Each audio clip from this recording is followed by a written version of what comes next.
কখনো আশা ছাড়া যাবে না, নেভার লুজ হোপ, কখনো নিরাশ হওয়া যাবে না। মুমিন কখনো নিরাশ হতে পারে?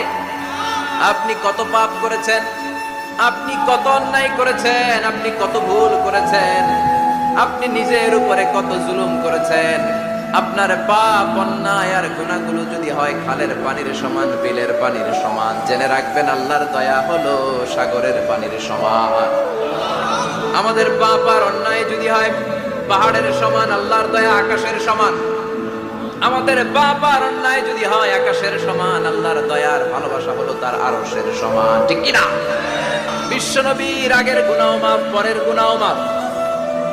বিশ্বনবীর জীবনে কোনো গুনাহ নাই, তারপরেও বিশ্বনবী বলেন ওয়াল্লাহি লা আস্তাগফিরুল্লাহ ওয়া আতুবু ইলাইহি ফিল ইয়াউমি আকসার মিন ৭০ মাররা। আমি প্রতিদিন আল্লাহর কাছে ৭০ বারেরও বেশি তওবা করি।